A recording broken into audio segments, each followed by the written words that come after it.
All right, welcome everybody. This is our board workshop Tuesday, October 15th, 2024 at 5 p.m. a little after. Call to order, declaration of a quorum, 5 members present, 1 on the way, possibly will make it in. Welcome everybody. Thank y'all for being here. Brings item C, hearing of citizens. I don't have any for the workshop. Brings us item D, discuss the attendance incentive program.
And in our district, our current drop right now is 1.5% district-wide, and that's pre-COVID-19 pandemic. Another thing that we look at is just kind of how does attendance, low attendance affect student outcomes, and we're going to show you a little bit of that tonight. The next one is just learning what emerging external factors are facing our students. Is there something that we can look into, look at our students and figure out if there are reasons kids aren't coming to class? And then the other one, of course, would be funding. TEA funds schools primarily based on ADA instead of student enrollment. So if you kind of take last year's enrollment numbers versus ADA of 13,820, that's how much money we left on the table just for kids not coming to school. Now, those are big numbers, but what we're proposing tonight is some of that increase that we would see in funding, a majority of that would go back to the campuses and help campuses provide more opportunities for students.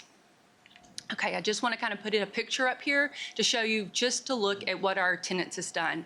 So prior pandemic, we were sitting at 96.2%. When you look at that 18-19 school year, we had 96.2% again. But if you can kind of remember in that time, they stopped attendance when they sent us home, and then they didn't take those last semesters. When you look at attendance over all school districts, usually your 5th and 6 weeks are your lowest attendance. We took that out of the equation. That's why you saw that 96.4% little bump in attendance in 2019-20, excuse me. In 2021, we came back from the pandemic, and you can kind of look at that big dip, and we've been slowly pulling out of it with last year's attendance at 94.9%. So here we want to talk about a little example on a scenario when kids are missing school. So if we take an example where a student misses 2 days of school a month, that's about 20 days a year. That equates to 12% instructional loss for one school year, which is approximately 17 hours of math over the years that year, and then 34 hours of reading language arts for the year. Now, if you think about a child that goes to school from kindergarten through 12th grade, that's 13 years of school. You take that same 20 days, that gives you 260 days that they've missed over the course of their education of kindergarten through 12th grade. 260 days, one school year is only 177 days. So a child missing 2 days a month, they've approximately missed 1.5 years of their education by missing 2 days a month. So when we talk about chronic absenteeism, you're looking at 10% or more of a school day. So what I've looked at with College Station ISD is we had 10.9% of students chronically absent in the 23-24. This was down from previous years. I saw as high as 18%. We went to 11. Now we're at 10.9%.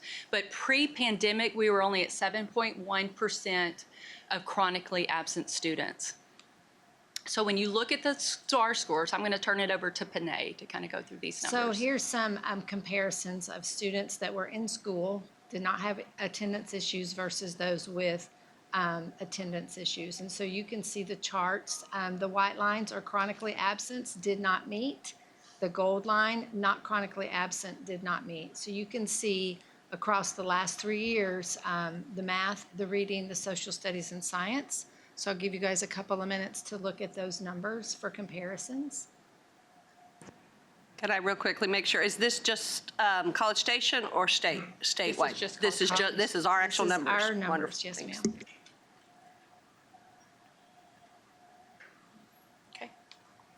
So why the attendance incentive program and how does it work? So it would be based on year-over-year ADA for your campus. And if your campus meets the target, and so to start it off, we looked at a 4-year average of ADA. So we took the 4-year average of the ADA and then set a percentage above that to make them, to make it their goal. So incentives are awarded per campus and per semester. So after the first semester, we'll look and see if they're over at least 0.5% over their average, then they're gonna see a little bit of money go back to their campus. If it's up to 0.9, they're gonna see as much as 5 times the number of kids enrolled on their campus will get an incentive back to them. Now, there is a little bit of catch in there. Overall attendance for the school district will have to increase by 0.5%, but if we do, then we're gonna put that money back on the campus. We will give those incentives out at the end of January, so they'll have them for this year. They can look and utilize them for their campus expenditures.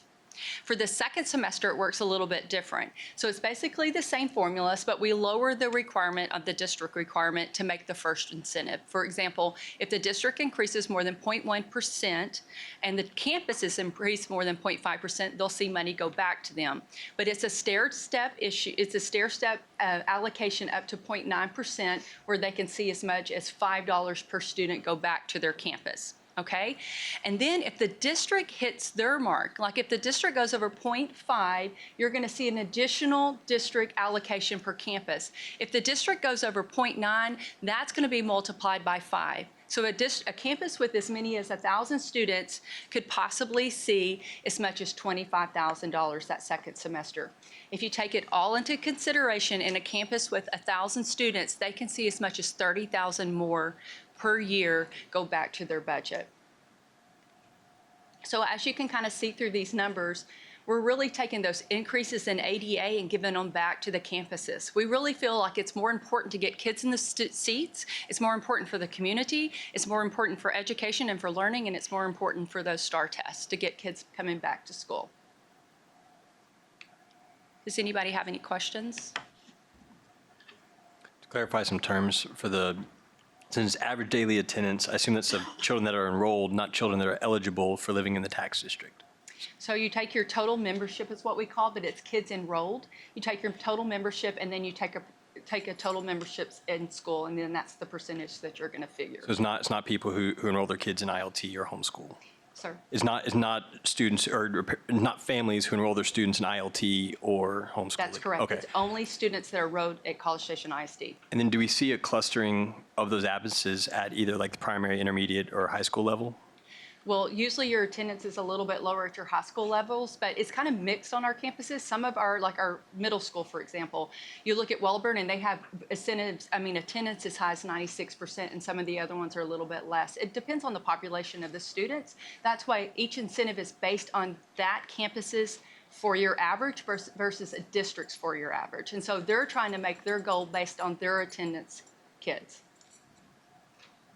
So how are y'all proposing to help campuses get attendance up? Well, we have provided one tool for them. It's our analytics. It's a software system that we have with PowerSchool, and you can drill down by campus, and you can get all the way down to where your heat map is and where the kids are absent the most. It gets down to actually what street they live on. So if someone's trying to reach their top 15 students, it gives you exactly who those 15 kids are. So we're providing some tools. We've provided some training with PEEMS. We had a consultant come in and give them some training on that to help them understand how that affects them. So we have done the training. We've given them a tool. Now we have an incentive financially for them.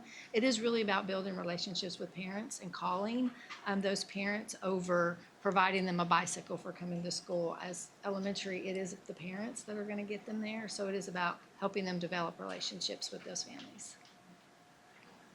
Yeah, because I was thinking the same thing. Obviously, the behind this, we're believing that there is something that we as a district or that the schools can do to get, to improve attendance. So, and I think some of the things you mentioned, or I'm glad to hear some of the data's been put in place, but some of them take resources and time Yes. as well, so some of that money is probably going to go back to, to the people who are spending the time to make this happen. I'm not saying that that's not a wonderful thing to do, but reality is it takes work, right? I'm just does take making sure work. we recognize that that is. Right, and the work that's happening on campuses, that's incentive, like, they're doing the work, so they're gonna get the money, as opposed to they're doing all the work and then the district kept the money. So it's going back to campuses. They are the people that are doing the legwork to get the kids back on campus. I think that's fantastic. Because, yeah, like you said, I mean, if we were paid on enrollment, it would be over $3 million more into our budget. So if we can get, a percentage of that or close to a percentage of that, that's significant, very significant funds. Just a few little I was wondering, do you count Head Start? How do they play? Because I know their or their attendance is not as, I don't know if that's. not as good. We are counting Head Start, but those have historically been in those percentages. And it's funny that you said that because when I visited with principals, that's one of their concerns. So they're kind of taking a look at Head Start and what they could do to get those kids. Yeah.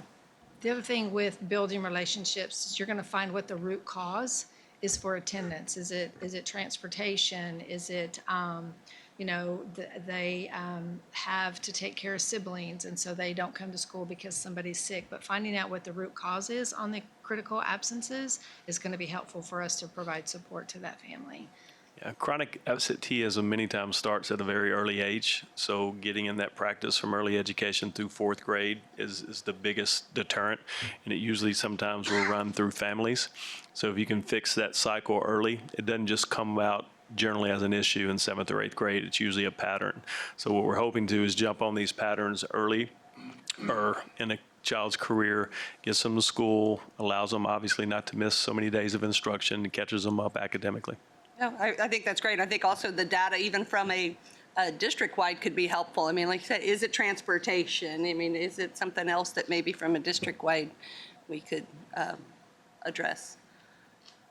And I'm just curious, how did you, so it sounds like you did talk with what was your process for determining this? Did you talk to the campuses about, if they thought this was I think a meaningful way to help encourage, I think it's a statewide push, in all honesty, because if you look at the chronic kids that were chronically absent prior to COVID and those that are now, or even just absenteeism, onesies and twosies, we've just got to work as a state to bring up attendance. I think it's just kind of on the district. It's going to affect the community in the future. I think it's going to affect, I think it started, like Dr. Harkrider said, at an early age, and it can go through their work life. And so it's just something, as a district, I feel like it's something that we need to work towards increasing. Also educating parents on the importance of attending school. We need to do a parent information push to educate them on the importance as well. Yeah, this is not a new concept. No. The new part of it is a push at the district level to educate parents, showing this data, and then the financial incentive. Our campuses and teachers and administrators work hard, and then now, honestly, to get kids out, throwing them a bone of extra funds that they could spend to utilize their campuses. Yeah. No, and I agree. That's part of it. I think part of the issue, not issue, but part of the challenge is that this isn't new. I know a lot of people out of our schools work on this all the time, so I appreciate that. And but it is more of a problem, and obviously those test scores show it. One more question. I think it's more on after. I'm assuming, is there a correlation between this chronic absenteeism and then kids who actually then drop out of school as well? I mean, is that something that we know happens, or? I don't have the specifics on that today. I can look into it. Yeah, we can look at it and provide you with that information, but I would think it's probably in correlation, but I could get the data to support that. Thank you. So my question was going to be, are we planning at all to communicate this out to, parents and families? Because I know maybe they're not incentivized as much by the financial things coming back to the school, though that could be an incentive. But, you just made a good point. It's not just chronic absenteeism. We've got, a lot of kids that are just missing more school, and it's been a trend since COVID.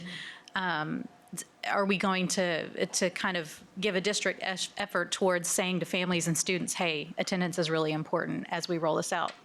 Yes, there'll be a district initiative and a push. partner with Yeah, the with the data communications as well as consistent communication, not just something of, hey, we need your kids to come to school, look at the data, but continuing to push the data out and then giving checkpoints by campus, every 6 weeks of what that, attendance is looking like. And we actually already had a lot of principals start on it and kind of educate parents of when not to take them to doctor's appointments and things like that to make an impact. Anything else? Great plan. Thank you.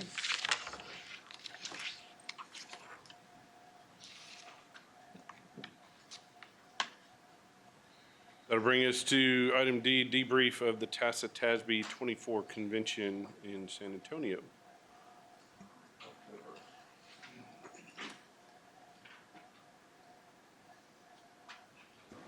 Well, I can just say, since it was the first time that I got to attend as a first-year board member, it was really impactful for me to be in rooms with people from all different kinds of districts. I mean, the state of Texas is a lot more diverse than we probably give it credit for.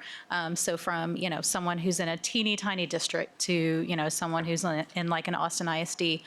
So that was impactful for me. But the other piece to that was to see that no matter what district we're in, we have a lot of common things that we're working at right now. And it just drove home to me the importance of making sure that we all understand and get out the word in our community about the funding of our public schools. And I know we've talked about that here, but being in a room full of statewide, superintendents and school board members, and no matter where they're from, they're all talking about that. They're all talking about the same thing.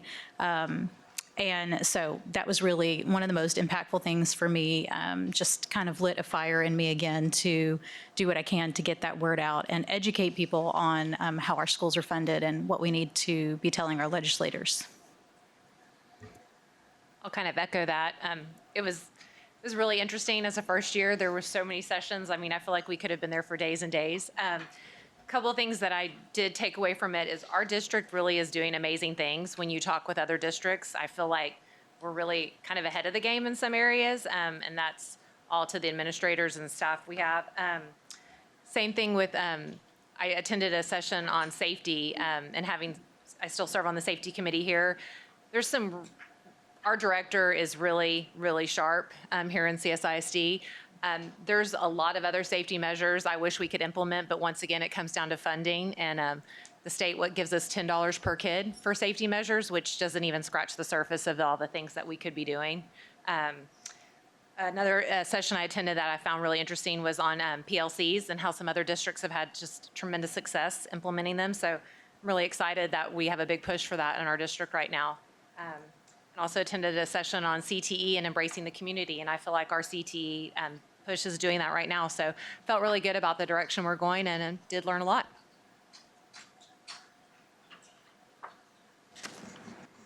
I always love going, and it also is motivating. I feel the same, though. There's so much to see, and sometimes it's a little hit or miss whether you pick a great session or not.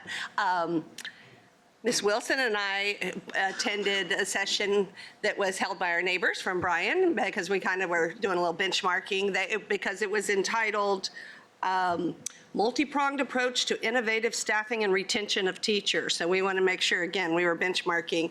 And I think, as we would expect, there were not any real enlightening things, because it's just multi-pronged ideas to try to incentivize and teachers, but they did have some fun small things, like they give apparently a rocking chair on your retirement if you've been there for so many years.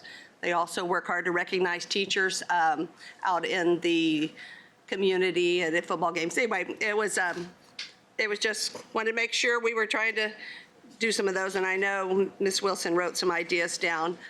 I also I mean, I think there were a lot of sessions about special education, and because that's a statewide, concern in many ways, because it has been such a growth area for the state, but with the lack of teachers to keep up and the lack of funding to keep up. And so I learned a little bit there. I mean, I know one of the things when we talk about it in the legislative advocacy is that's a particular area as well where there are, things that we would consider unfunded mandates, right? Extra things that we are required to do are taking a lot of teachers' time right now that are not, we're not getting any extra funds to do that. So I think that's that's an important piece of it. And then one other one I went to, which is called the Governance Core. And it's actually linked to some of what we talked about at our last Team of 8 about, what is the good governance for a board, and a lot of the things that we are doing, but also even a little bit more in depth and something that maybe, we could, they suggest we do a book study as a board at some point. So just an idea. I think that's probably it for now. We'll talk other things. Were more on the advocacy side, and we could talk about that in the next. It's always exciting to go. What was interesting for me was I think each year I come back and I like what you said, Heather, where we're doing a whole lot of things that maybe some other districts aren't doing. We're maybe ahead of the game. But when it came to student outcomes, PLCs, things like that, I realized there's a whole lot of districts in Texas already doing that and have been for years. So that opportunity to kind of change the landscape of how to help our kids was exciting to hear a little bit about. Probably my most exciting one was charting a course, special education discipline for school leaders. So Ms. Grande, if you need any help, pretty versed these days on that. That was 45 minutes. Very good. Anyway, but like you said, Ms. McAdams, that is a big piece because as everybody talks about vouchers and this and that, public education helps everybody. And our special education kids is growing. It continues to grow, and that's a big piece of it that we need to make sure we're headed down the right way and taking care of that demographic of kids. So that was very interesting.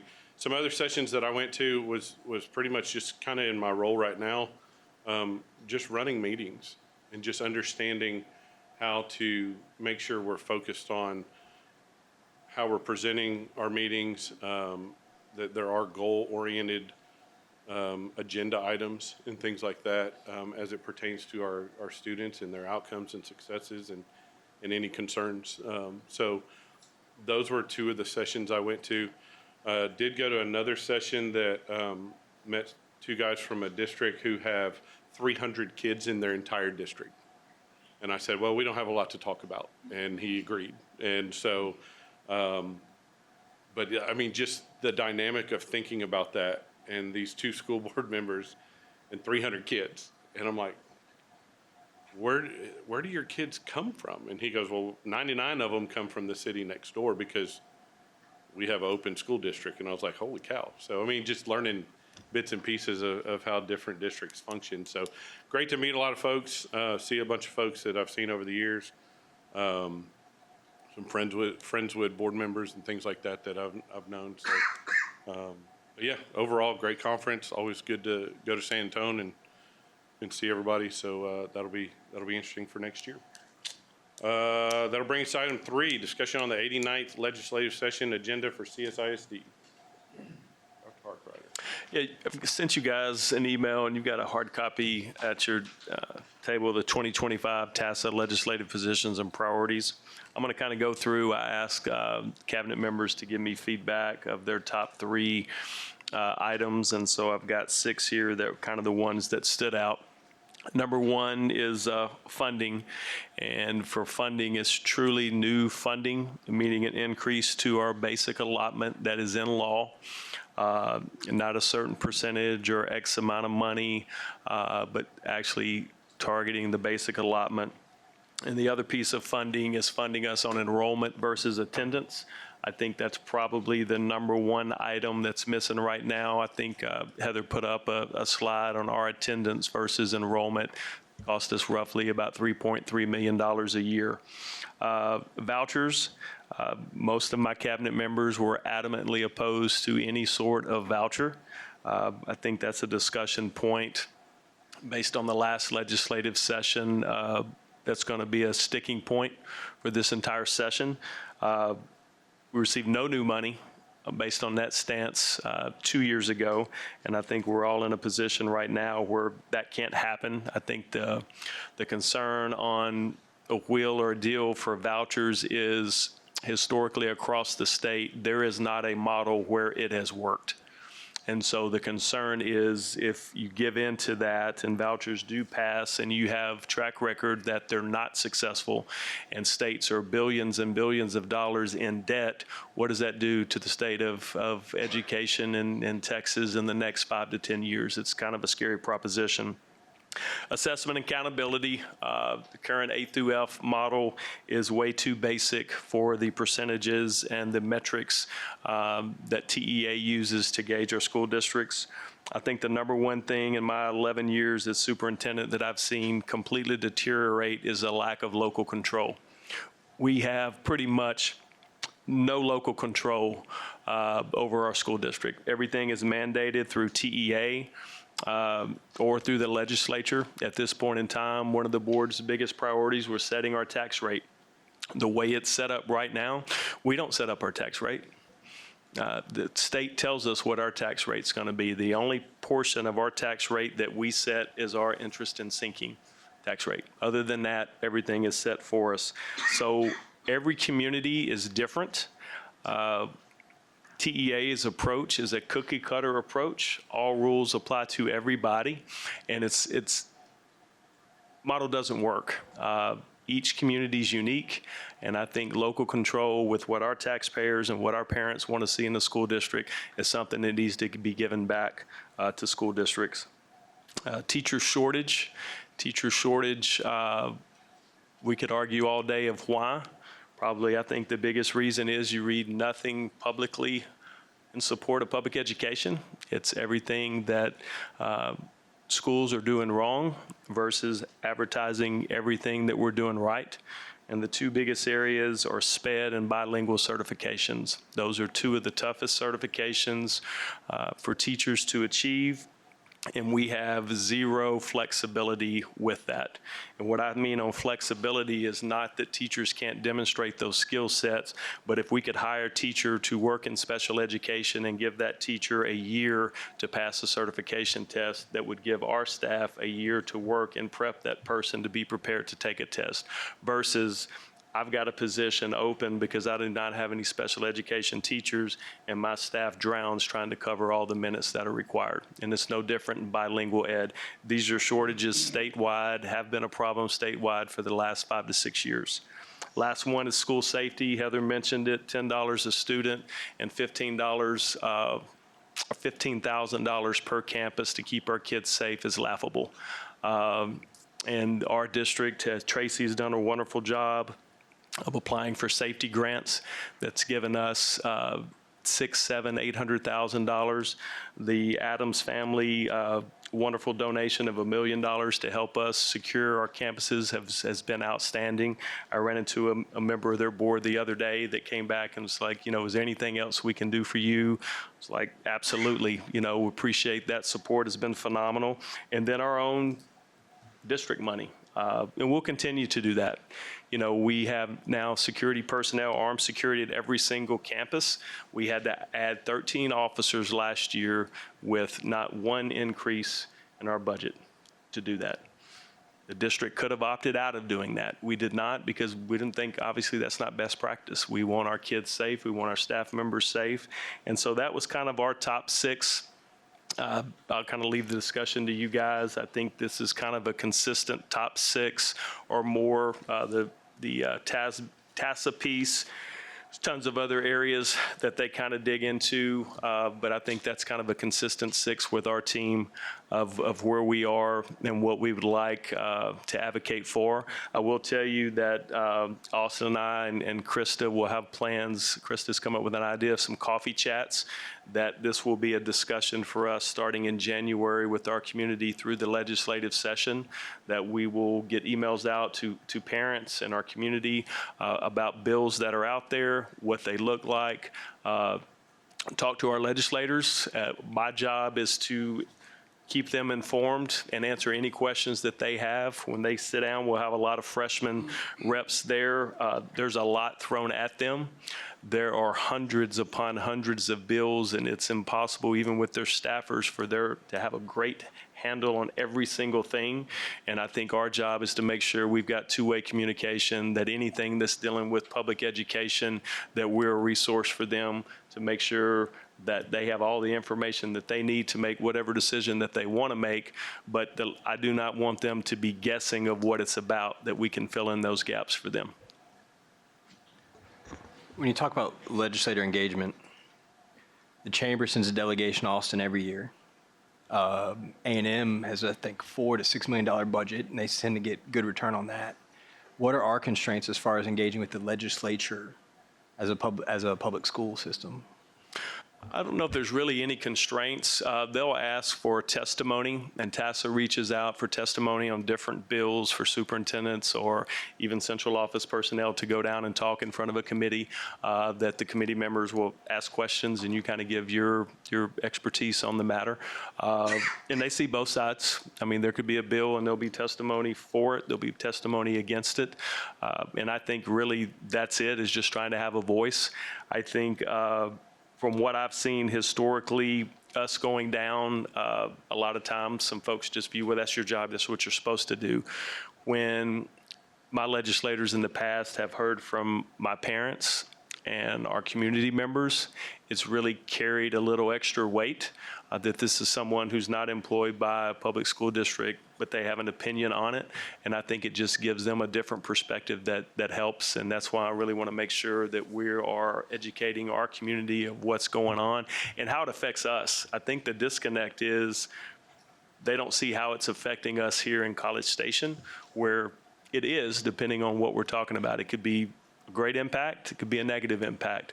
But I think the information, we've got to fill in those gaps so our community members are aware.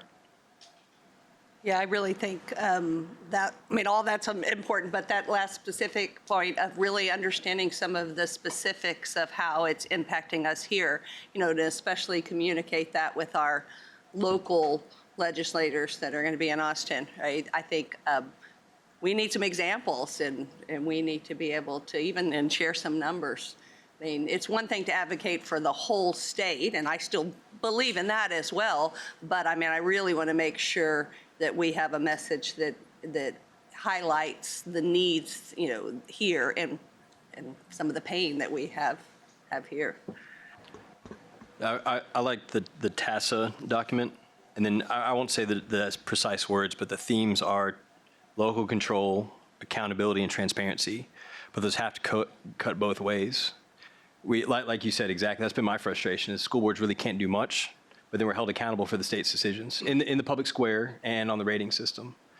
And I think that disparity between what the messaging that we're hearing statewide in the media, but then you look at our education foundation, our parental involvement, the TREs that we've passed, that tells me our community is in favor of what we're doing. And so I wonder why, I mean, like Jeff was saying, there's schools with 300 people, there's schools with, 30,000, and that Fort Bend problems are not College Station problems are not Georgetown problems. And how do we overcome that? And I just wonder why there's not a, you know, if you're a good school district, why do the rules that Houston ISD, now that has to be put onto you? So that's why I'd reach out to the legislators. What and how are two different things. The what may have already been decided. I take the governor's word. Vouchers may happen. How they happen, to your point, that implementation, that can still be influenced. And I think back to the accountability, I do feel that there's a disparity. I don't know what the rules are, but the money that is put in favor of charter schools and private schools versus the public schools. Last I checked, Tim Dunn doesn't live in CSISD, and we don't have the money as an ISD to put towards that. The charter schools, all these special needs programs, well, they exist. Do we need more of that kind? Well, that's a state problem, but they already exist. Or do they just want more of that brand of charter schools? And that's fine. I completely believe in fair choice as long as it's accountable both. They can't have different set of rules and get the same amount of money with the constraints put on us. And so that's what I ask the legislatures, that as long as it's fair and even, that transparency from the private side and the accountability on the public side, and then as much local control as possible is the way to fix that.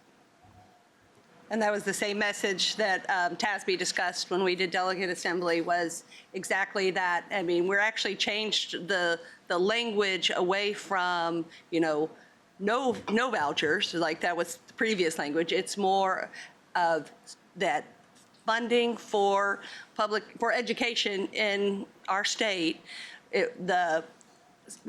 needs to have the same accountability and the same regulations, the same guardrails, wherever that money goes. And because that has not been the system. It's not been the system for charter schools to some degree, but it's not been a part of the proposals for any of the ESAs. And so I think, that's kind of been the message that TASB's taken.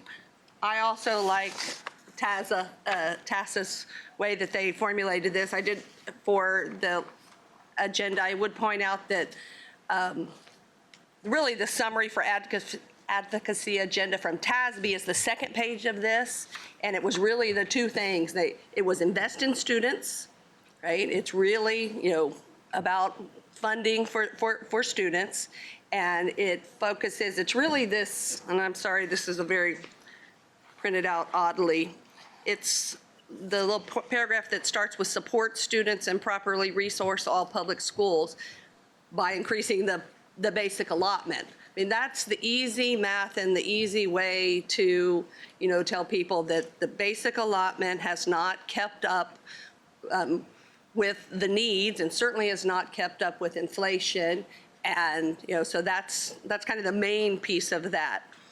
The enrollment-based funding is in that same sentence. So the same things that you have said. And then the other big bold one at the bottom is empower local communities, really back to that loss of local control that you were also talking about. Those were the two big headings that TASB wanted to really focus on. There's a lot of other details there, but it was the same two biggies.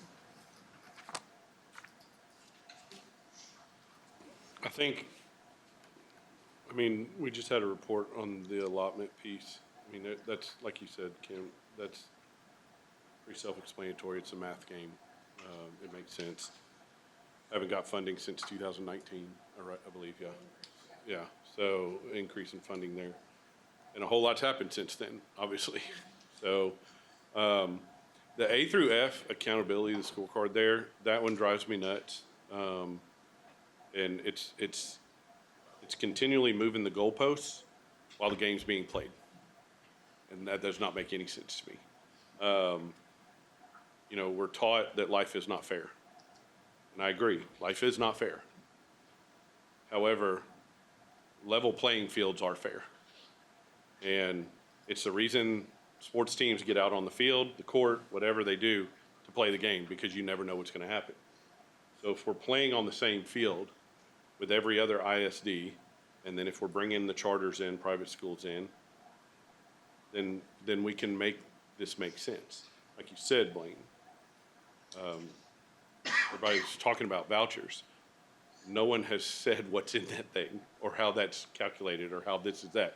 You've heard things, assumptions, but nobody has, no one could sit and tell me exactly what is the voucher system.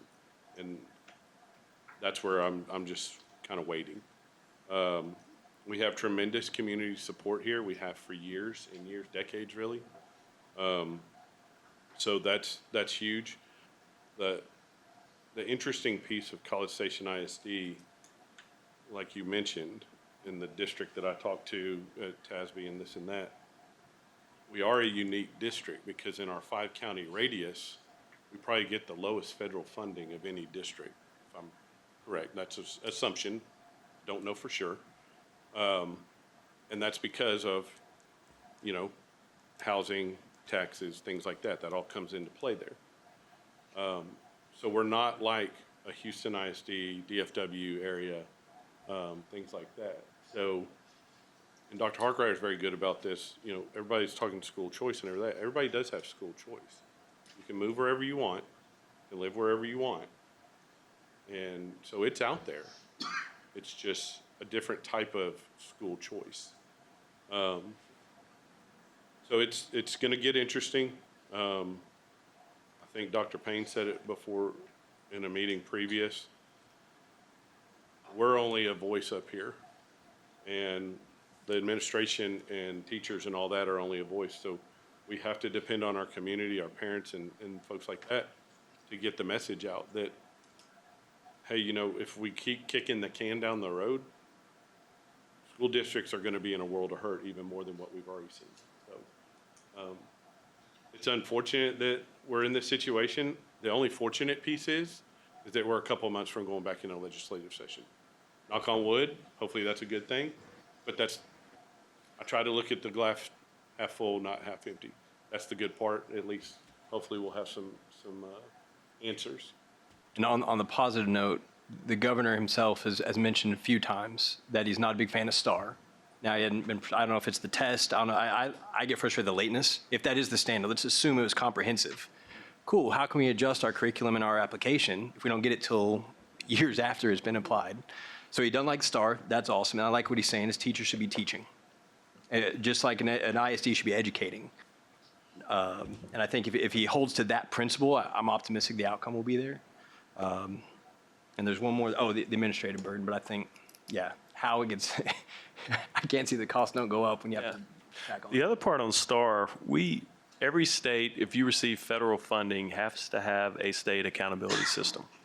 You send that in to the Department of Education and they check yes or no. So there's only certain criteria that the federal government has on that state accountability system. Our accountability system is that times about 5 more.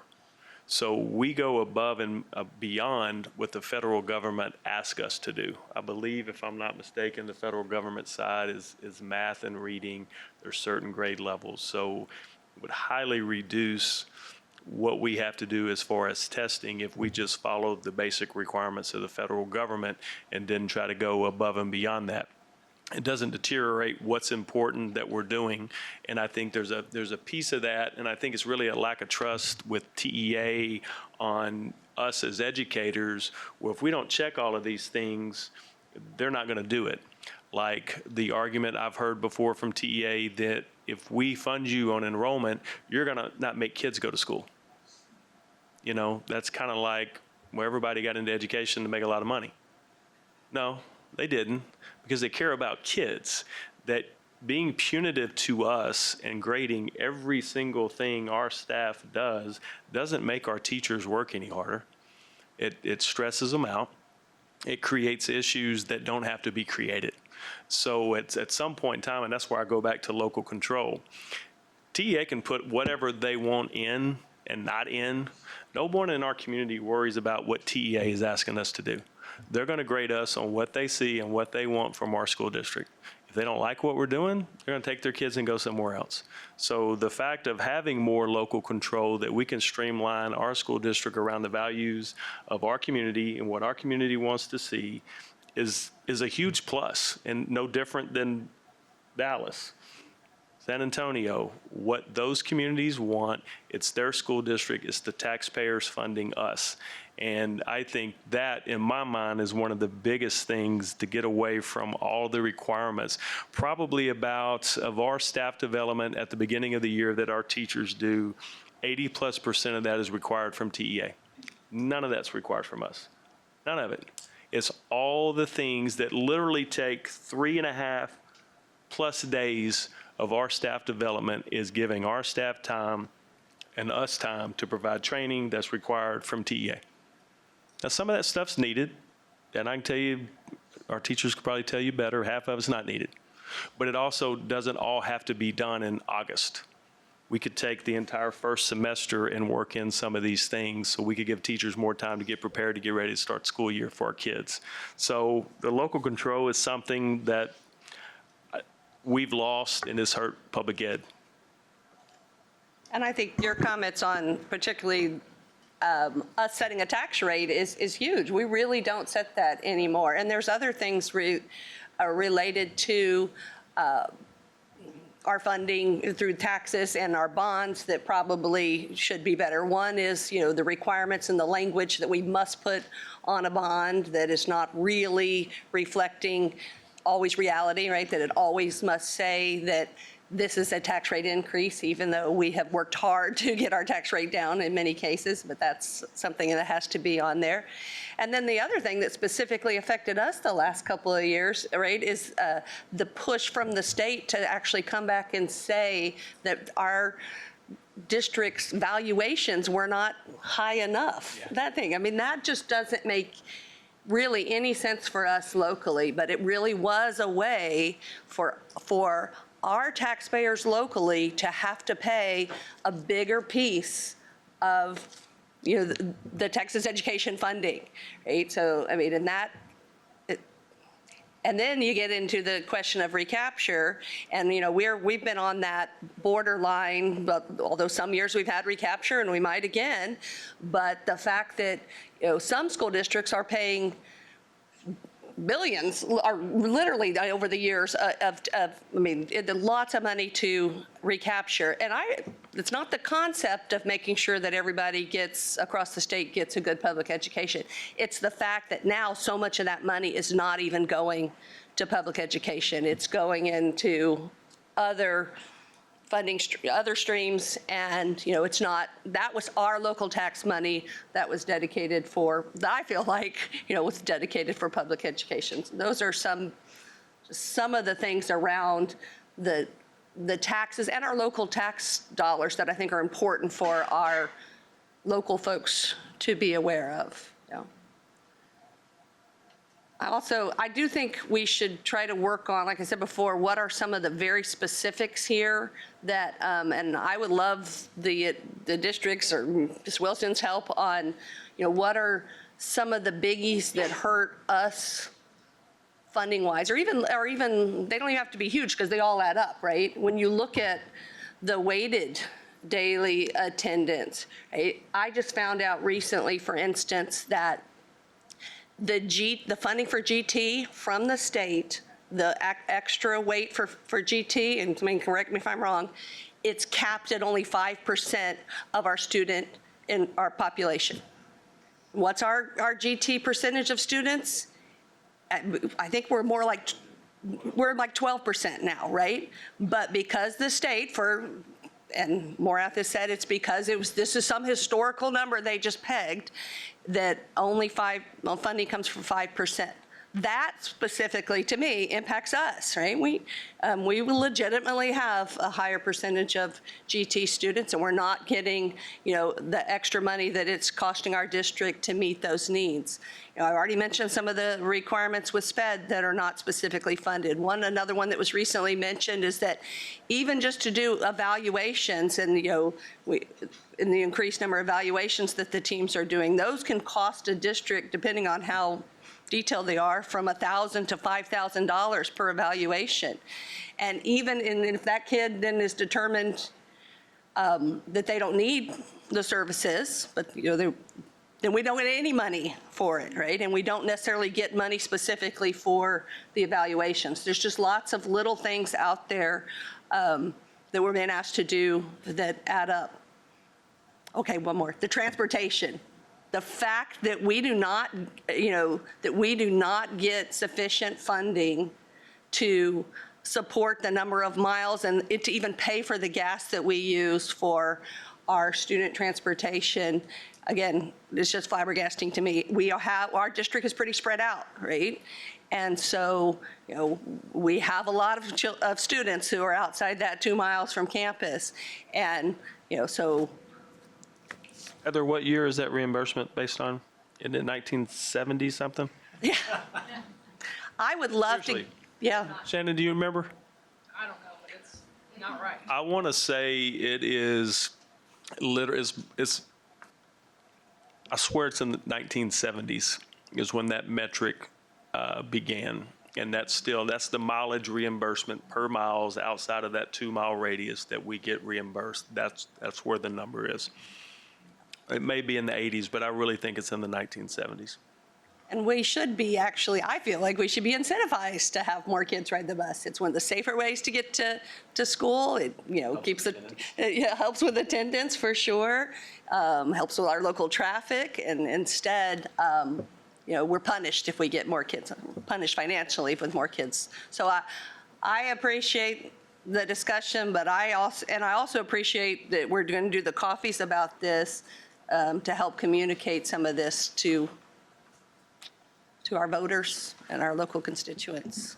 It really sounds like we just need to educate people. We just need to get the word out. I know we're going to have 2 new representatives. So Dr. Harkrider, how receptive have the potential new representatives been to listening to you for say, or Dr. Caravine and Brian? Have y'all had conversations with them? Yeah, we've had a few. I've reached out. Mr. Dyson's here in the back. Paul has met with Ginger and I a couple different times and definitely appreciated the dialogue. I've had over the years some relationships where members would text me literally on the floor before a vote asking for some different information. And I've had legislators that wouldn't pick up the phone if I called them for a straight hour. I've enjoyed the conversation with Paul and some other folks that we've had that they understand it's a give and take. At the end of this session, we're not going to get everything we want, but that's okay. I think it's part of that give and take. And I think just being able to have a seat at the table and have a conversation and understand the big picture is that's why they get elected, but that we make sure we're filling in those gaps and that we're diligent through this session and that we're flooding their staffers with information and our opinions on different bills.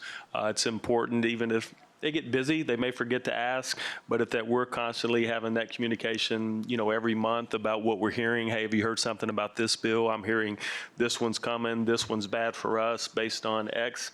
I think it's important that we continue and build those relationships. Yeah, and I think it's important as just everything that we've talked about to say it's not that we're against accountability completely.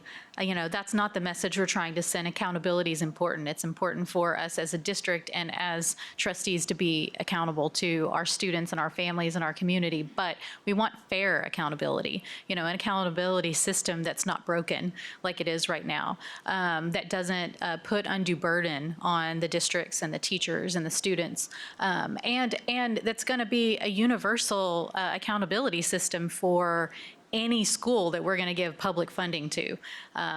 So if we're talking about vouchers and we're talking about all this other stuff, we need to be talking about accountability across the board for everybody who's receiving tax dollars. So, I just think it's important to throw in there. It's not accountability in and of itself that we find to be bad. It's just the system that we're in right now that needs to be looked at. Anything else? Great discussion, y'all.